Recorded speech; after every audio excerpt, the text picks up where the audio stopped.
Son más de las 6 de la mañana del 1 de enero de 1994 y hay un hombre recorriendo en su auto varias calles de Barranquilla, en Colombia, buscando desesperadamente a su hija, que no llegó a dormir a casa.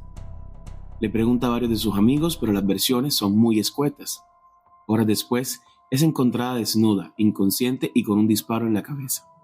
Durante casi 30 años, el hombre acusado de su muerte burló a la justicia, cambió de identidad y construyó una nueva vida, mientras un padre convirtió su dolor en la verdadera búsqueda implacable. Yo soy Cristian José Torres Cassiani, mejor conocido en el bajo mundo de las letras como CJ Torres, y esta es la historia de Nancy Mestre.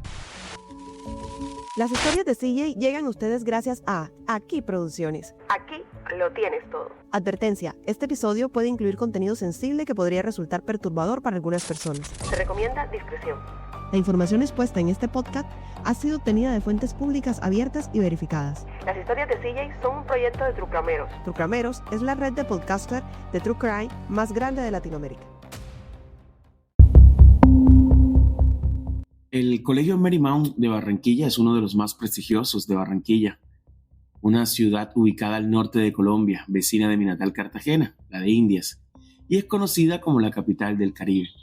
Y para este episodio es pertinente comentar que en esta ciudad se asentó a finales del siglo XIX una importante migración del Medio Oriente, en su mayoría de países como Siria, Líbano y Palestina, pero que para el costeño promedio eran llamados los turcos.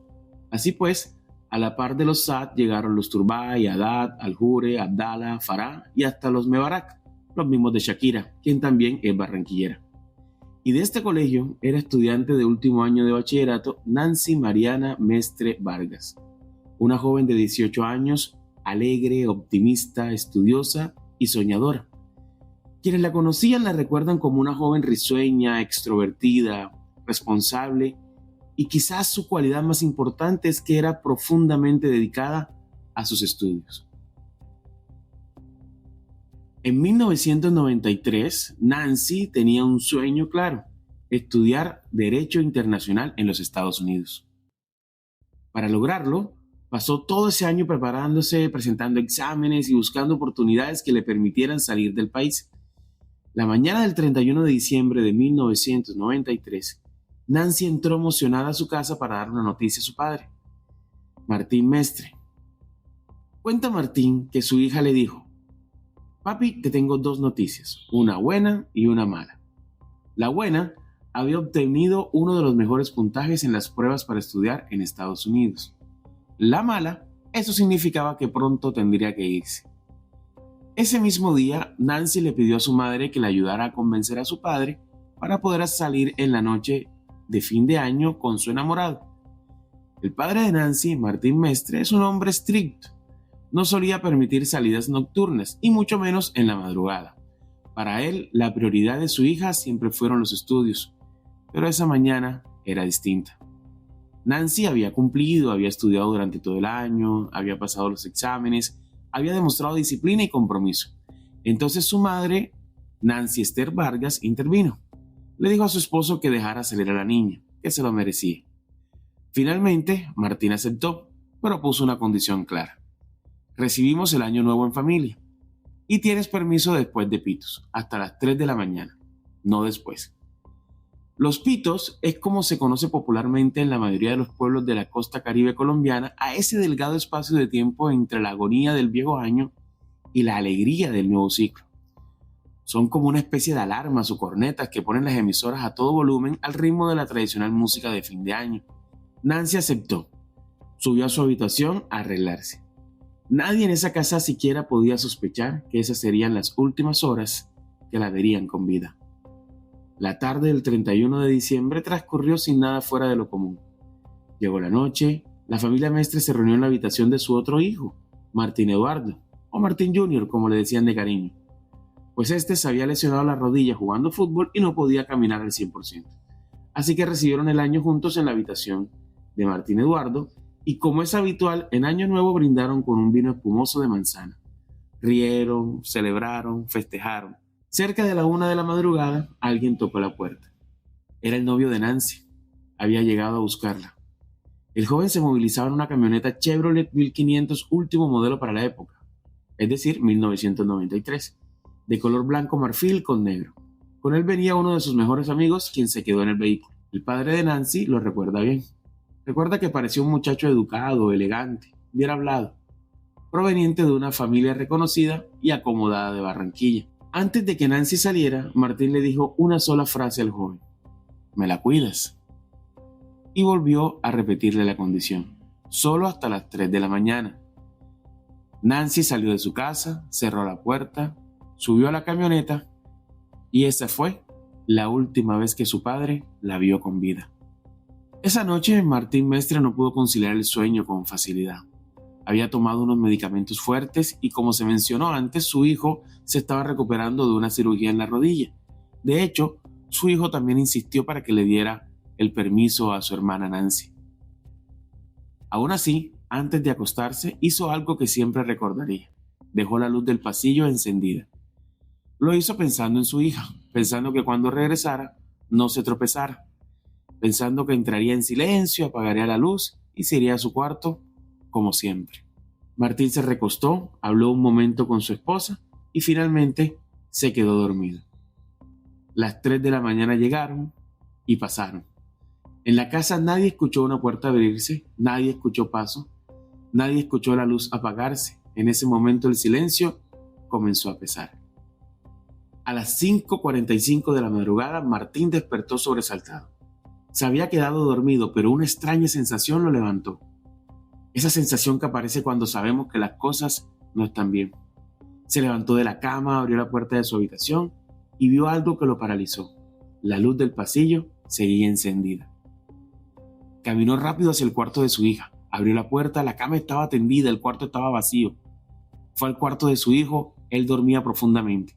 En ese momento, Martín entendió algo que ningún padre quiere entender. Algo le pasó a la niña. Sin pensarlo más, se subió a su carro, condujo hasta la casa de uno de los mejores amigos de su hija. Eran casi las 6 de la mañana, tocó la puerta, el joven estaba despierto. ¿Has visto a Nancy?, le preguntó. El muchacho le respondió que sí, que habían estado en una discoteca, que la vio con su novio en la discoteca Baja Beach. Martín no dijo nada más, se dio la vuelta, volvió a su carro y manejó hacia allá. Cuando Martín llegó a la discoteca, el cielo ya empezaba a aclarar. Eran cerca de las 6:30 de la mañana. Afuera había muchos jóvenes, algunos seguían de fiesta. Recuerden, era Año Nuevo. Otros estaban esperando transporte. Para muchos, la noche aún no terminaba. Para Martín, apenas comenzaba lo peor. Caminó entre la gente, miró rostros, buscó a su hija entre desconocidos, pero Nancy no estaba allí. Se acercó a varias personas haciéndole la misma pregunta. ¿Han visto a Nancy? Ellos respondieron que sí, que había estado en la discoteca, que la vieron con su novio y con unos amigos de él. Martín insistió, ¿con quién se fue? Entonces uno de ellos recordó algo importante. Nancy les había contado el recorrido que pensaban hacer esa noche. El plan de Nancy era primero ir a la casa de un amigo del novio, después pasarían por la casa de él y finalmente él la llevaría de regreso a su casa. Nada extraño, nada improvisado, todo parecía planeado para que Nancy regresara antes del amanecer. Los chicos también le dieron a Martín un dato clave: la dirección de la casa del novio en el barrio Altos de Río Mar, en Barranquilla. Martín ya no dudó. Se subió de nuevo a su carro y condujo directo hacia esa dirección. Cuando llegó, vio a una mujer limpiando, estaba trapeando el piso. Era la madre del novio de Nancy. Al verlo, la mujer se puso nerviosa. Se notaba alterada, decía frases inconexas. Martín, desesperado, solo preguntaba una cosa: ¿dónde está mi hija? Entonces, la mujer dijo algo que lo dejó helado. Su hija tuvo un pequeño accidente. Sí, así tal cual, un pequeño accidente. En ese momento, Martín miró al suelo. El piso estaba húmedo, oscuro, resbaloso. No era agua, era sangre. Sangre que ya había sido limpiada. Sangre que él mismo estaba pisando. La mujer, muy cínica, estaba encubriendo el horror con un balde y un trapero. Martín Mestre sintió que el cuerpo se le helaba. No podía procesar lo que estaba viendo, ni lo que estaba escuchando. ¿Un accidente?, preguntó. La mujer seguía nerviosa, evitaba mirarlo a los ojos, intentaba explicar sin explicar nada. Martín no esperó más. Caminó hacia el interior de la casa. Entró al cuarto que pertenecía al novio de su hija. Las paredes, el piso, la cama, Había manchas de sangre por todos lados. Eran imposibles de ignorar. En ese momento, la mujer habló de nuevo. La llevaron a la clínica del Caribe, dijo. Martín salió corriendo. Se subió a su carro y manejó a toda velocidad. Cuando llegó a la clínica, vio a otro hombre en la entrada. Era el padre del novio de Nancy. Martín se acercó sin respirar. ¿Dónde está mi hija?, preguntó. La respuesta fue distinta, totalmente distinta. Su hija intentó quitarse la vida, le dijeron. Se disparó en mi casa.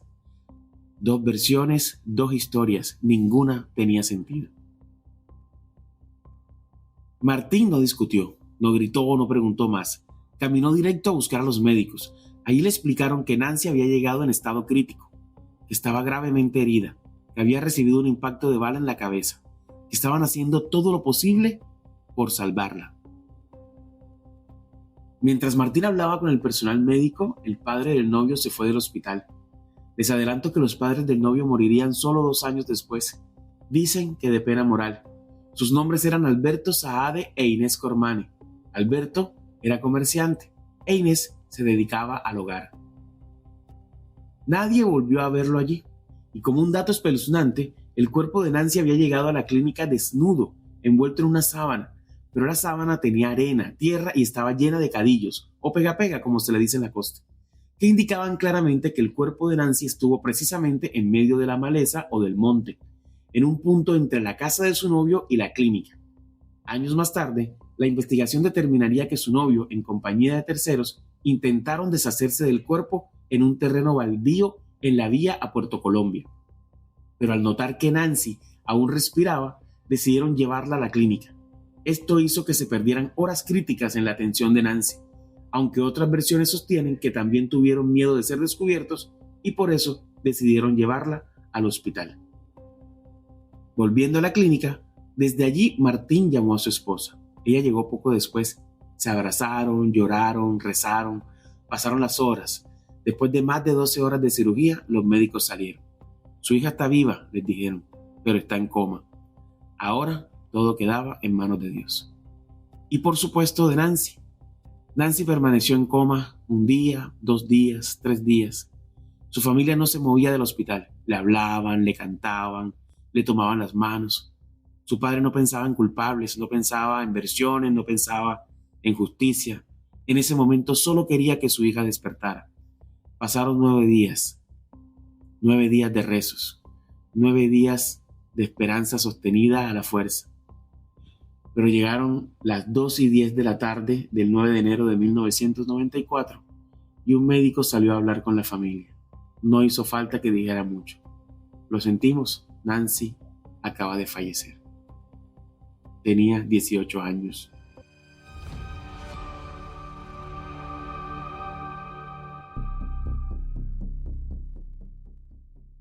Después de su muerte, algo empezó a incomodar a la familia. Nada encajaba. Nancy no era una joven deprimida, no era una joven con tendencias suicidas, tenía planes, tenía sueños, tenía un futuro que acababa de empezar, tenía casi que todo listo para irse a estudiar a Estados Unidos, y sin embargo, esa era la versión que comenzaba a circular. La familia y allegados de su novio hicieron correr ese rumor por todo el hospital, y se lo contaban a cuanta gente podían, que Nancy se había quitado la vida. Sin embargo, llegó la autopsia, y lo que reveló cambió todo. Los peritos de la época encontraron rastros de pólvora en la mano izquierda de Nancy, pero Nancy era diestra. El disparo había ingresado por el lado derecho de su cabeza. Algo no cuadraba. También estaba la prueba de la sábana sucia con tierra y cadillos. Por otro lado, Martín también preguntó por la ropa de su hija y no le dieron razón. El vestido que ella usaba esa noche no aparecía. En la clínica afirmaron que Nancy había llegado a la clínica desnuda, envuelta en la sábana blanca. Nada más. Tal vez el vestido era prueba de más delitos, pero misteriosamente desapareció. La familia del novio también intentó desviar la situación en el hospital con la narrativa del suicidio. Además del disparo, el cuerpo de Nancy tenía golpes, tenía laceraciones, tenía 2 uñas rotas y debajo de esas uñas había restos de piel, signos claros de que había intentado defenderse. También se encontraron indicios de abuso sexual. Para los investigadores ya no había dudas. Esto no fue un accidente, esto no fue un suicidio, esto fue un homicidio. Con esos hallazgos, El caso fue asumido oficialmente como un homicidio. Recuerden que estamos en 1994 y en esa época Colombia aún no nombraba estos crímenes como feminicidios. En ese momento todavía faltaban 21 años, mucha indignación acumulada y otro caso espeluznante para que esa figura legal tan urgente como dolorosa finalmente existiera. Y con ese cambio apareció un nombre en el centro de todo, el novio de Nancy, que como dato turbio le había dicho un mes antes a la familia de Nancy que tenía 24 años, cuando en realidad al momento de los hechos tenía 30. Y cuando las autoridades intentaron localizarlo, ya no estaba. Cuando las autoridades fueron a buscar al principal sospechoso a su casa en el barrio Altos de Río Mar, la casa estaba vacía. No había rastros de él. Había salido del país apenas 2 días después de los hechos. Mientras Nancy luchaba por su vida en una camilla, él ya estaba huyendo. Nadie dio una explicación clara. Su familia ocultó todo. Nadie asumió responsabilidades. El silencio volvió a imponerse. A pesar de la huida, el proceso judicial continuó. El caso llegó a los estrados judiciales sin el acusado presente. La familia de Nancy contrató abogados. La defensa del acusado también apareció. Primero, una firma prestigiosa los representó, pero cediendo al reproche social que este caso ya originaba en la costa caribe, la firma decidió retirarse del caso. Luego consiguieron un nuevo abogado. Y con él, otra nueva versión. La defensa aseguró que su cliente no se presentaba porque temía por su vida. Dijo que estaba dispuesto a entregarse solo si le daban garantías, típico en estos casos. También afirmó algo más, que esa noche no estaba solo, que había otra persona presente. Un nombre fue mencionado, un joven perteneciente a una de las familias más ricas y poderosas de Barranquilla. Pero esa persona nunca fue llamada a declarar, nunca fue investigada. El proceso siguió adelante sin esa pieza clave. Enseguida les adelanto que este nombre, al menos hasta la fecha de grabación de este podcast, nunca fue mencionado. Según la defensa, Nancy estaba deprimida, que había tomado una decisión, que se había quitado la vida.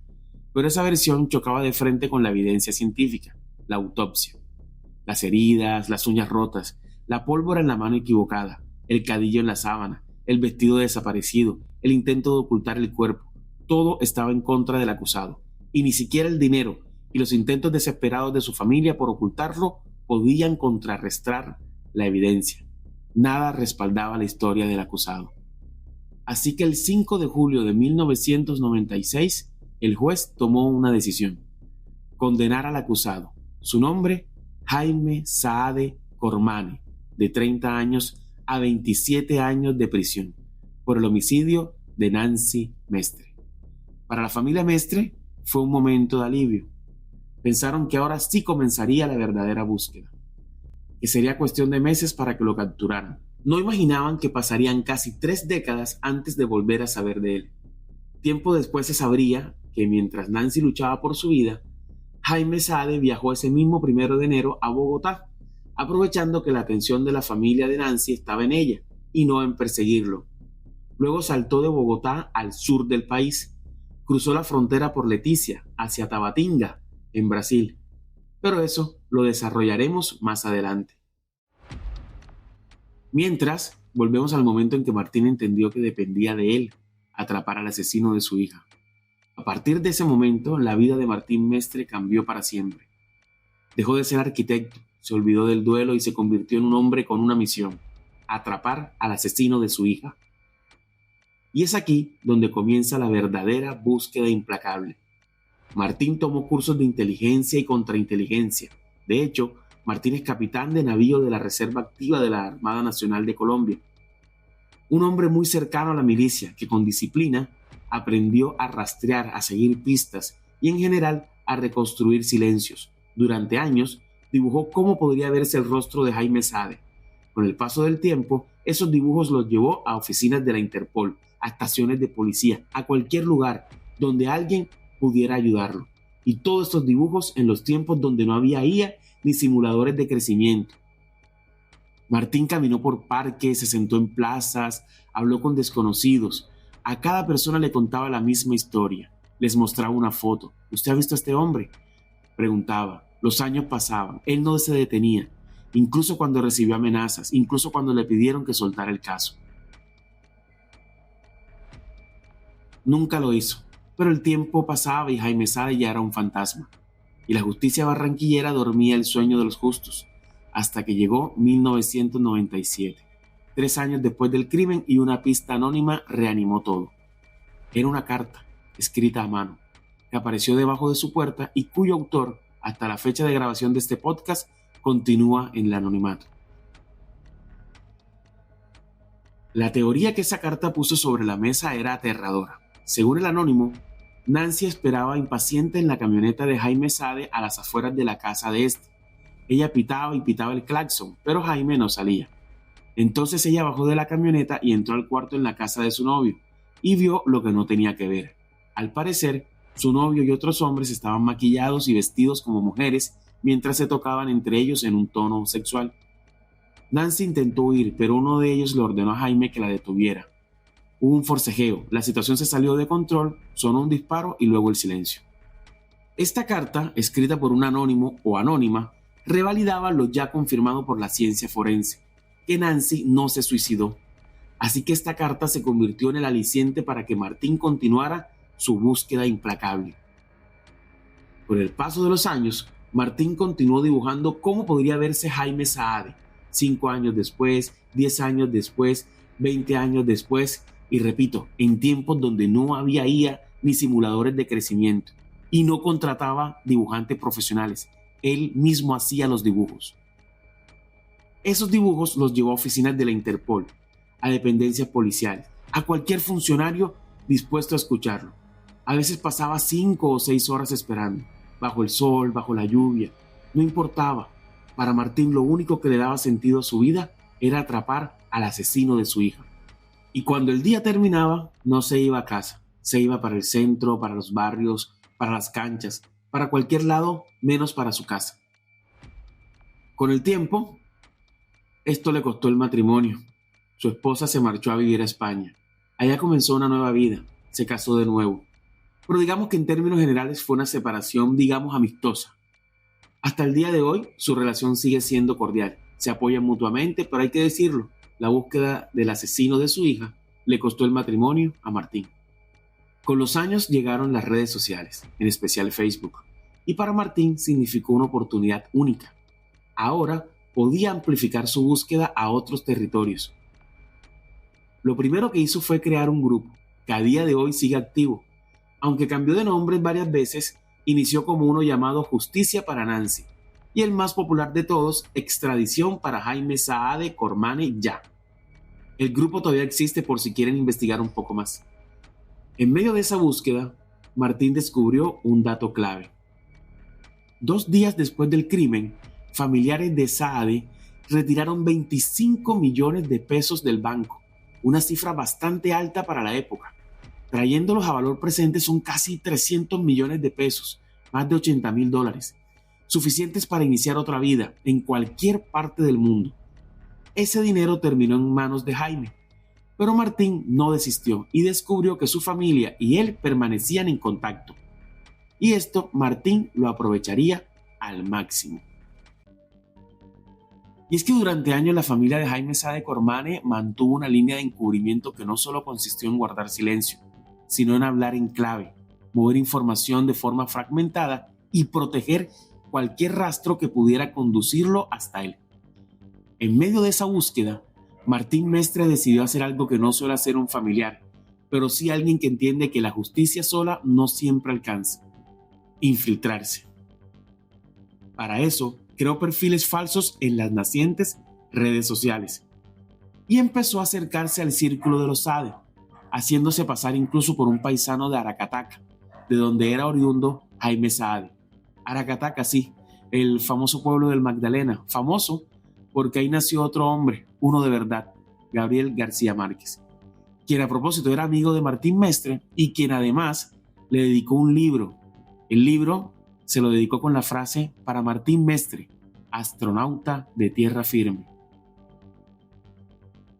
Martín, con el objetivo de ganarse la confianza de personas cercanas a la familia y escuchar lo que en público nadie decía, creaba perfiles en Facebook de mujeres, de hombres, los alimentaba con fotos, con actividades para que parecieran creíbles, y con la compañía de personal de inteligencia comentaban y se ganaban la confianza de los familiares del prófugo, incluso de las empleadas domésticas de varios miembros de la familia Saade, quienes le daban datos e información hasta que cualquier día los Saade Cormane mordieron el anzuelo y una palabra se volvió común entre las conversaciones de los familiares, y esa palabra era Samaria.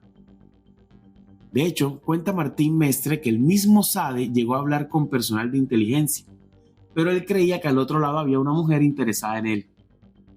Ni a un prófugo perdía las malas costumbres. Fue en ese trabajo paciente de observación, conversación y cruce de información donde apareció esa palabrita, Samaria. En apariencia podía ser una referencia a Santa Marta, porque el gentilicio de Santa Marta, que es una ciudad al norte de Colombia, es ese precisamente, Samario o Samaria. Y ahí apareció un segundo elemento. En Santa Marta existe un sector conocido como Belo Horizonte. Es un sector turístico de la ciudad, repleto de edificios y de hostales. Entonces, lo que en principio parecía una mención local, cotidiana y sin importancia, empezó a verse de otra manera. Cuando los investigadores notaron que los movimientos de dinero, ciertos contactos y algunas comunicaciones familiares no coincidían con un simple viaje o una referencia a la costa colombiana. La hipótesis tomó fuerza. La familia estaría usando el nombre de Belo Horizonte, el barrio o sector samario, como una forma de encubrir el verdadero destino, Belo Horizonte en Brasil. Esa fue la conexión clave. De hecho, Jaime tiene un hermano de nombre Jorge Luis Saade Cormane, quien ha sido diputado de Amazonas en Brasil y quien se desempeña como médico en ese país, mismo al que su hermano había huido en 1994. Y sí, lo han descubierto, Amazonas, el mismo sitio al que llegó huyendo 2 días después del crimen. En 2019, más de 24 años después del crimen, una persona reconoció al hombre de los carteles en la oficina de la policía de Belo Horizonte y dijo que era muy parecido a un hombre que frecuentaba la cafetería a la que él asistía, que de hecho iba con regularidad. La suerte, la vida, Dios o Nancy desde el cielo correspondían al esfuerzo de Martín. Por fin una buena noticia, una pequeña victoria. Entonces, quizás por todo eso, más la investigación de Martín y de la inteligencia colombiana, la Interpol decidió reabrir con fuerza una de sus carpetas, el caso de Nancy Mestre. Durante meses siguieron a ese hombre, observaron su rutina, sus horarios, los lugares que frecuentaba, en especial la cafetería a la que iba religiosamente, y es que iba casi todos los días, no cambiaba el patrón, y eso solo significaba una cosa: estaba confiado, cómodo, se creía infalible, que jamás lo atraparían. Jaime Saade pedía lo mismo, se sentaba en el mismo lugar, pero un día dejó un vaso sobre la mesa. Ese vaso fue recogido, embalado como evidencia importante. Las huellas dactilares fueron enviadas a Colombia, cotejadas con la base de datos de la registraduría. El resultado fue contundente, no había dudas. El hombre que vivía en Brasil con otra identidad era el mismo que había sido condenado en 1996. Habían encontrado a Jaime Saade Cormane. Jaime Saade Cormane vivió en Brasil. Se presentaba como médico, empresario y comerciante, bajo la identidad falsa de Enrique dos Santos Abdala. Estaba casado con una mujer, Marli Ibrahim Díaz. Tenía 2 hijos, que ya eran adultos. El primero de ellos nació en 1996, 3 años después del crimen, y lo llamaron Julián Enrique. Ya te digo cuándo y cómo se llamaba su segunda hija. Ese datico tenlo ahí porque ya más adelante te lo voy a decir. Vivían en un acomodado barrio de Belo Horizonte llamado Silveira, y entre él y su mujer administraban una lavandería que llevaba el mismo nombre del barrio, Lavandería Silveira. Investigando, la lavandería no figura en los registros comerciales de Belo Horizonte. Aparece otra lavandería que se llama Laven Casa, que es como la que administra ahora, pero esta información no se ha podido confirmar. Lo que sí se supo es que después de la captura de Saade, la mujer puso otra lavandería llamada Cristalina. Y sobre los vecinos, bueno, lo de siempre, que ninguno de ellos podía creer que el hombre que caminó entre ellos durante casi 30 años era un asesino prófugo de la justicia colombiana, lo cual es decir bastante. ¿Y saben cómo se llama la segunda hija de Jaime Sá de Cormane en Brasil? Se llama Mariana. Sí, así como lo oyes. Bautizó a su segunda hija con el segundo nombre de Nancy y nació en 2003.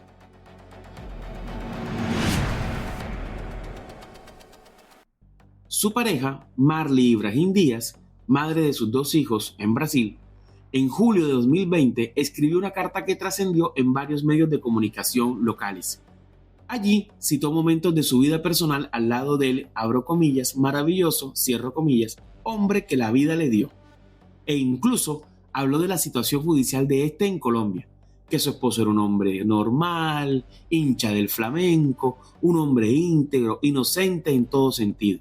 Pero siempre quedó la duda, después de leer esa carta, si ella realmente conocía a Jaime Sade o a Enrique dos Santos. Al parecer, ella sí conocía su verdadera identidad, pues registró a sus hijos con el apellido real de él y también formalizó su matrimonio con ese nombre. Sin embargo, Jaime, fiel a su estilo, le vendió la misma historia del suicidio, la misma patraña que él y su familia le hicieron creer a todo el mundo, o al menos eso intentaron. Por su parte, la familia Sá de Cormane también emitió un comunicado, que entre más intentaba aclarar, más oscurecía los hechos. Lejos de desmontar la evidencia, el mensaje provocó aún más rechazo, al insistir en la ya insostenible versión del suicidio. Desconozco si la familia fue asesorada por un abogado, pero lo cierto es que ese comunicado terminó perjudicándolos todavía más, tanto a ellos como al propio Jaime. El Estado colombiano, entre tanto, pidió su extradición, pero la justicia brasileña fue lenta y dolorosamente ciega ante el tamaño del crimen. Y no es nada personal contra Brasil y su gente, al contrario, en este podcast nos declaramos los fans número 1 de Brasil, su tierra y su gente. Pero su sistema judicial, como muchos otros de Latinoamérica, dejó, al menos en este caso, mucho que desear. Pero recuerden, estamos en 2020, tiempos de pandemia. Todo eso influía para el estancamiento de este caso. La solicitud cruzó fronteras, cambió de idioma y aterrizó en los despachos del Supremo Tribunal Federal de Brasil. Allí, el asesinato de Nancy Mestre dejó de ser el nombre de una muchacha de 18 años destrozada en Barranquilla y pasó a convertirse una vez más en un expediente. Un expediente sometido al bisturí frío de los códigos, de los plazos, de los tecnicismos y de esa clase de justicia que a veces parece más interesada en el mecanismo que en la herida. La segunda sala del Supremo Tribunal Federal de Brasil votó en 2020. El resultado fue un empate. 2 magistrados votaron a favor y 2 magistrados votaron en contra de la extradición. Y en ese empate, la justicia brasileña no encontró verdad, encontró refugio. Y aquí salta una duda. ¿De dónde salía el dinero para pagar abogados caros en Brasil? Abogados que se pavoneaban saludando a cuanto magistrado veían delante de Martín en el Tribunal de Justicia. ¿De dónde salía ese dinero? ¿De dónde salía tanto dinero para ayudar a Jaime?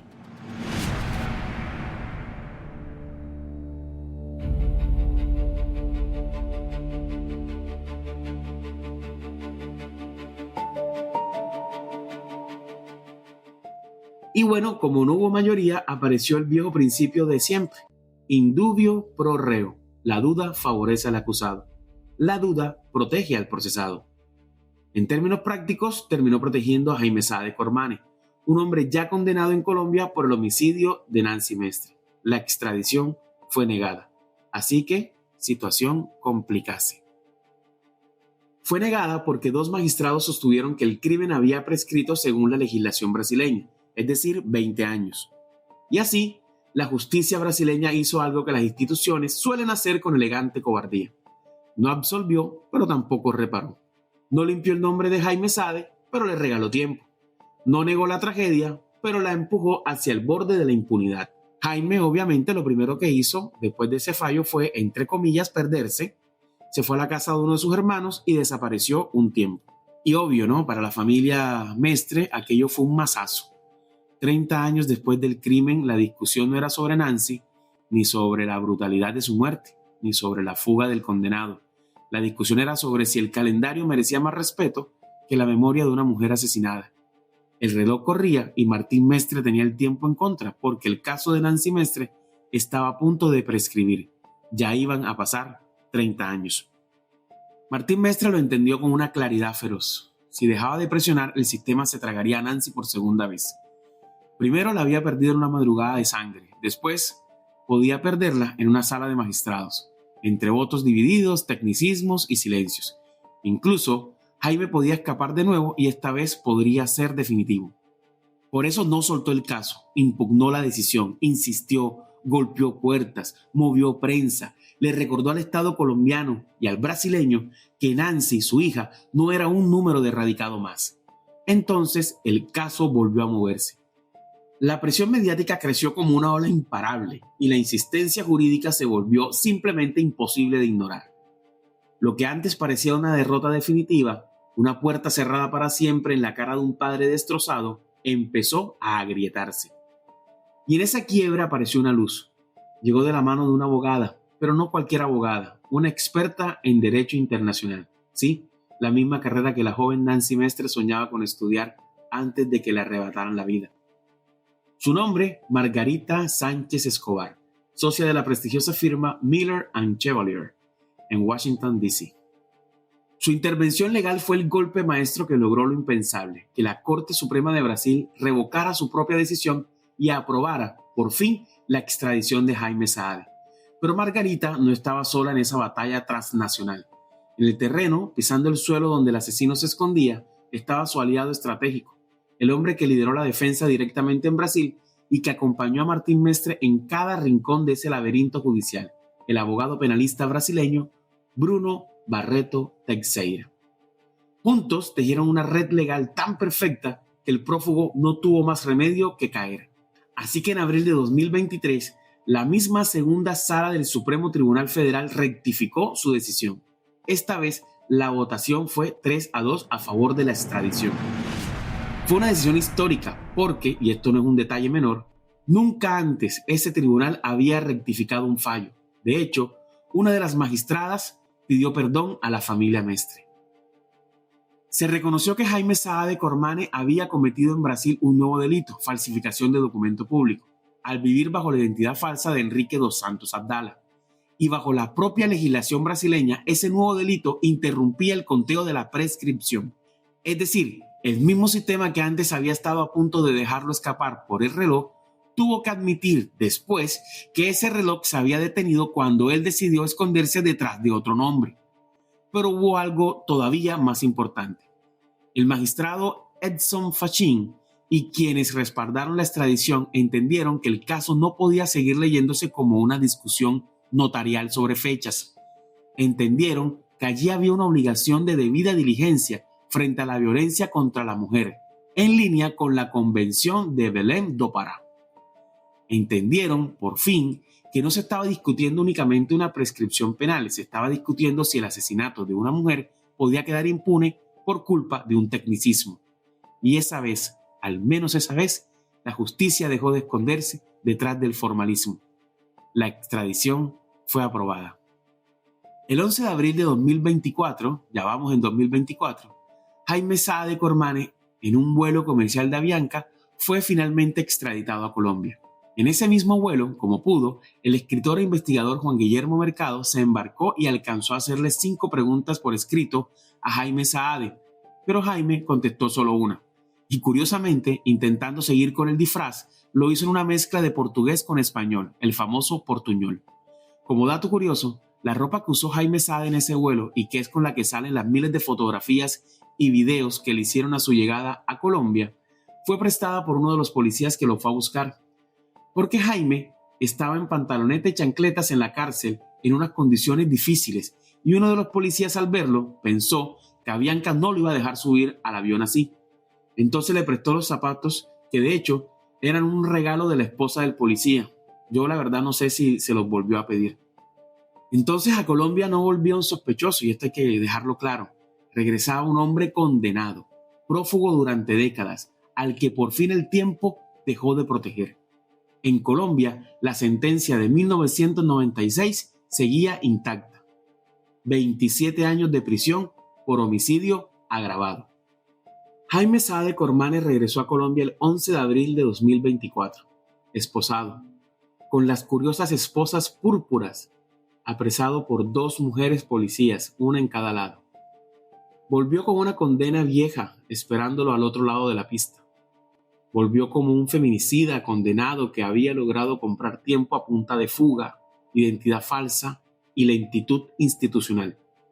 La condena de 27 años fue reducida a 24, con condiciones impuestas por la justicia brasileña sobre los delitos que podían computarse en Colombia. Fue como el incentivo que escogió el vecino país para su extradición. Pero incluso entonces, cuando por fin tocó suelo colombiano, la historia todavía guardaba una última cuota de indignación. A esta historia todavía le faltaba un pedazo. Porque, después de volver a Colombia, Jaime Sá de Cormane no fue enviado de inmediato a un encierro que estuviera a la altura de su condición de prófugo histórico. Permaneció recluido con medida de casa por cárcel en Barranquilla, y esta medida no era obstáculo para que Jaime, quien la violaba permanentemente, saliera y disfrutara de la libertad, hasta que en abril de 2025 todo volvió a encender las alarmas.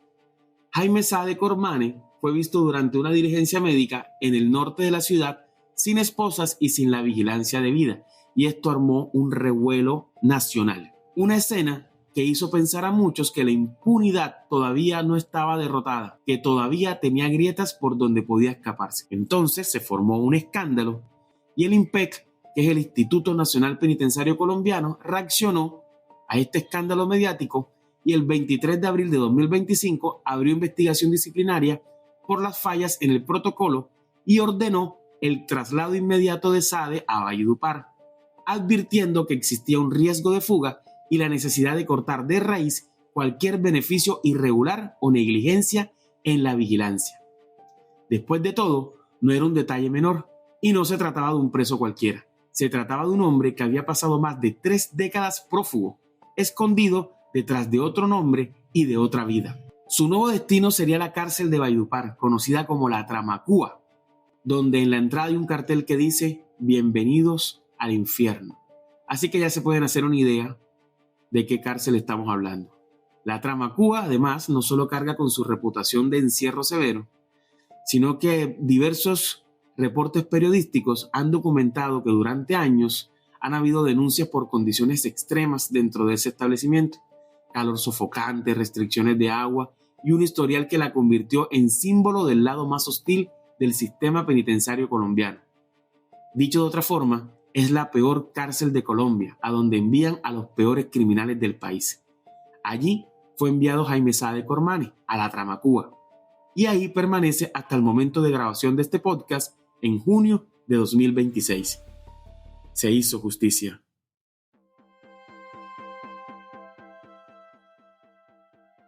En marzo de 2026, en Barranquilla, se realizó el lanzamiento del libro Una lucha contra el olvido, del periodista Juan Guillermo Mercado, el mismo que se subió al avión donde fue extraditado Jaime Sá. Este libro es una investigación que reconstruye 3 décadas de búsqueda, documentos, fotografías, cartas y rastros recogidos por Martín Mestre Yunes para impedir que el crimen de su hija quedara sepultado bajo el polvo judicial. El evento se realizó en el famoso cubo de cristal de la Plaza de la Paz, acompañado por la exposición fotográfica Nancy Mariana Mestre, un feminicidio que no prescribió, concebida como un acto de memoria pública. En el evento estuvo también su hermano Martín y su madre Nancy. Pero el libro, y ojo a este detalle, no llegó solo para recordar, llegó también para inquietar, porque, según se ha dicho, y esto lo pude confirmar, la obra incorpora el testimonio de una nueva testigo, que 32 años después del crimen aporta otra versión de lo ocurrido en la casa de Jaime Sá, aquella madrugada del 1 de enero de 1994. Y esa nueva versión no solo reabre viejas sospechas, también apunta a posibles vínculos con el narcotráfico y a la posibilidad de que Jaime no haya actuado solo. Esa duda en realidad nunca ha dejado de incomodar. El propio Martín Mestre dijo en su momento que aún faltaban 6 personas más por ser capturadas. También se habló de otros presuntos involucrados, algunos pertenecientes a familias prestantes de Barranquilla. Pero bueno, para conocer esos detalles hay que leer el libro. Yo personalmente estuve en la Filbo 2026 como invitado de la Cámara de Comercio de Bogotá, de la Cámara Colombiana del Libro y con el apoyo del IPCC, y estuve en el lanzamiento de Una lucha contra el olvido. Así que aproveché la oportunidad, hice preguntas, participé, pero no pude ver a Martín Mestre. Martín no pudo estar en el lanzamiento, no pudo viajar. Los achaques de la vejez lo obligan, seguro que muy en contra de su voluntad, a mantener reposo. No ha tenido una vida fácil el gran Martín Mestre. Pero el libro está buenísimo, se los recomiendo para que conozcan más detalles de esta historia. Lo pueden conseguir en cualquier librería.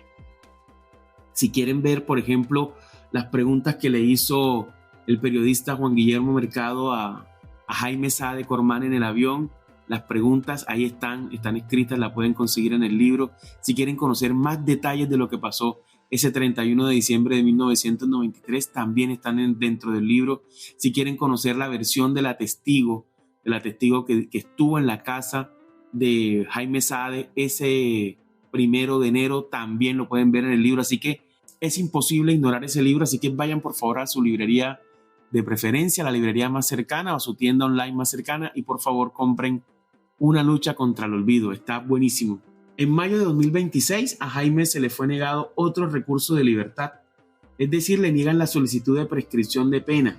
Yo la verdad creo que ningún juez quiere echarse ese lastre de ser el que libera al feminicida más buscado, o al menos uno de los más buscados en la historia de Colombia. La verdad no veo a ningún juez aprobando esas solicitudes de libertad. Todavía en Brasil su familia lo defiende a capa y espada y dicen en cuanto medio de comunicación que Jaime es inocente, pero las pruebas dicen otra cosa. Después de todo, fueron más de 20 años oyendo solo una versión de los hechos, digo yo. Por otro lado, muchos coinciden en que si Jaime hubiera enfrentado la justicia en 1994, no habría pasado más de 10 años en prisión, ya que en ese tiempo las condenas en Colombia eran muy laxas, muy débiles y había rebaja de pena por todo. Entonces, la pregunta es ¿por qué huyó? ¿A quién protegía? ¿De dónde salía el dinero para ayudar en su huida? De esto también se habla en el libro Una lucha contra el olvido, que de nuevo, sugiero leer, de verdad, lean. Contextualízate con CJ. Contextualízate con CJ.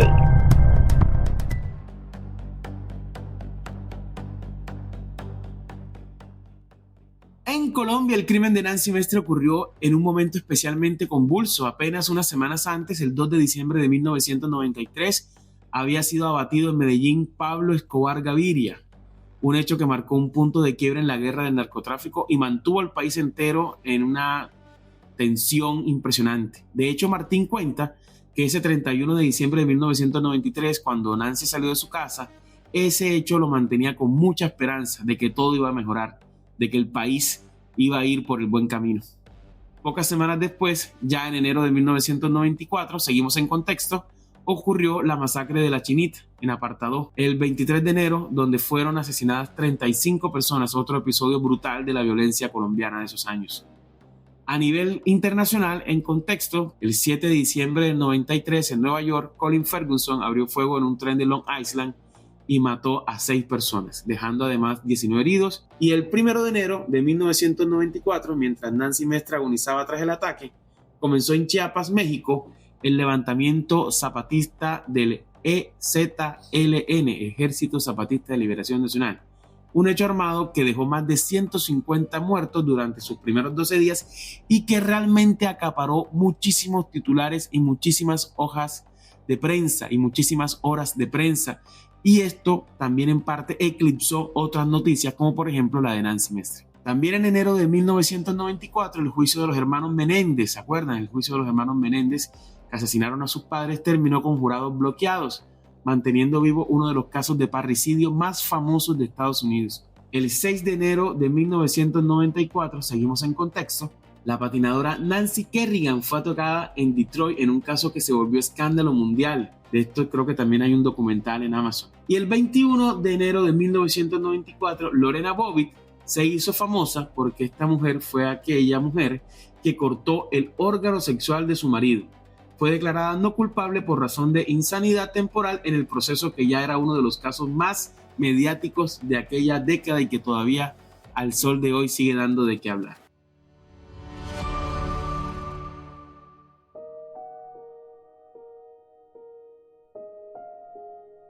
Y bien, ya pueden salir del trance. Esta fue la historia de Nancy Mariana Mestre, la historia, al menos hasta hoy, porque siento que aquí todavía queda mucha tela por cortar y demasiadas preguntas por responder.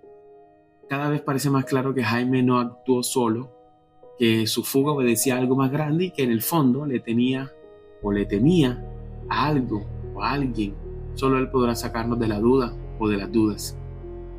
Porque Jaime cometió un error táctico, por llamarlo de alguna forma, y esto es lo que he venido diciendo todo este tiempo. Al escapar de Colombia, como han señalado muchos expertos en derecho, si se hubiera entregado en 1994, probablemente hoy estaría libre, ya que en esa época las penas en Colombia, como ya lo dije, eran mucho más laxas, mucho más débiles, y con estudio y trabajo pudo haber recuperado la libertad hacia 2005, 2006, quizás menos. Habría salido aún joven, con años por delante para rehacer su vida. Pero no fue así. Prefirió el destierro, las sombras, la clandestinidad. Prefirió convertirse en el objetivo permanente de una investigación y, con el paso de los años, en un símbolo mediático de la impunidad. Y no lo digo para defenderlo, ni más faltaba. Lo digo porque esa decisión también obliga a hacerse preguntas. ¿Por qué nadie lo asesoró para entregarse? ¿Por qué eligió huir y vivir oculto durante décadas? ¿Por qué prefirió pagar una condena en la vejez en lugar de enfrentar a tiempo la justicia? ¿Qué estaba ocultando realmente? Bueno, estaremos atentos por si algo más ocurre en este caso. Mientras tanto, esperemos pronto tener respuestas a estas y otras preguntas. Para terminar, como siempre lo digo, este episodio es un homenaje a Nancy, a su memoria. Hoy tendría alrededor de 50 años. Yo estoy seguro de que habría sido una gran abogada, quizás una experta en derecho internacional. También es un homenaje a su padre, Martín Mestre, a Martín Jr., a la señora Nancy y a toda una familia que convirtió el dolor en una búsqueda implacable de justicia. Gracias por escuchar este primer episodio de muchos. Gracias a ustedes, a la comunidad Trucamera, por el apoyo. Gracias a Aki Producciones por hacerlo posible.